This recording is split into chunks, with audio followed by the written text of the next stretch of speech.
Hi,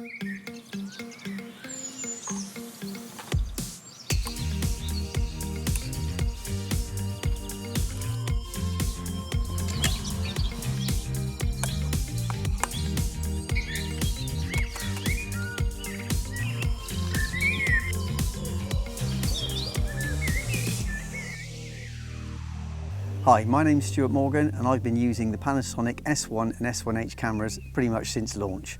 I must admit I've been really impressed with the image quality and the features these cameras offer. Now of course many of us are in lockdown at the moment due to the dreadful coronavirus. In fact that's the reason I'm filming this in my garden on this beautiful sunny afternoon.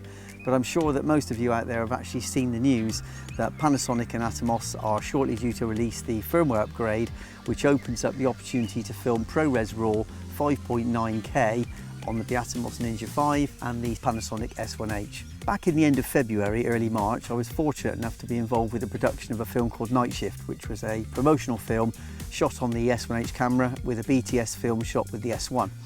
On the very final evening of the shoot, we got a phone call from Panasonic and from Atomos saying that we were just about to be sent the pre-release firmware to enable the cameras to shoot 5.9K ProRes RAW on the Ninja V recorders. So the plan was just to get a few shots as best as we could before the end of the shoot, and then the cameras would be returned to Panasonic. I believe they were destined to go to the photography show and NAB, etc, to demonstrate the RAW. Now with all the photography shows and the exhibitions now on hold, Panasonic were kind enough to let me take the camera on a trip that I had planned to Antigua in the Caribbean. So middle of the day, bright highlights, dark shadows, really good test to see how the RAW stacks up.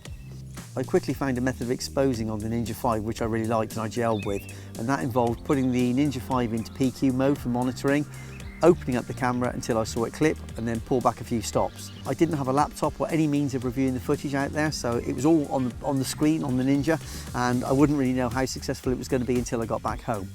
Two things that impressed me most about the RAW footage when I got back to the UK was the ease of playback in the Final Cut Pro timeline, no drop frames, and the machine I was using was only a 2015 MacBook Pro, so that was a good start. But the most amazing thing was the resolution and the detail in the image. Now of course the idea of this wasn't to shoot some cinematic masterpiece. I really wanted to see what detail was held up in the image. From this next shot of a gecko, you can see that initially it looks overexposed, which it would be if I was working in Rec 709. But with raw HDR footage, there is a huge latitude in the highlight recovery, which you can see here in the finished shot.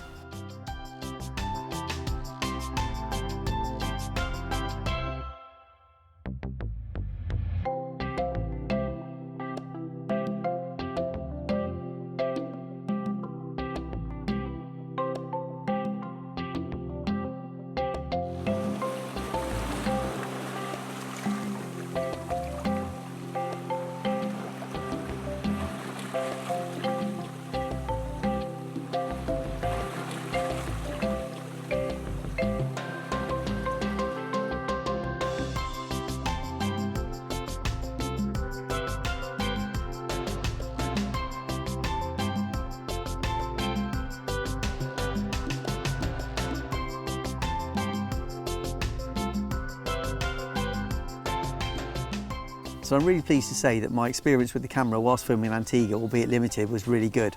And I really think that the addition of ProRes RAW is going to be a massive uplift for the S1H and the Ninja V combination, and I think that it's going to allow people to get the best out of this camera.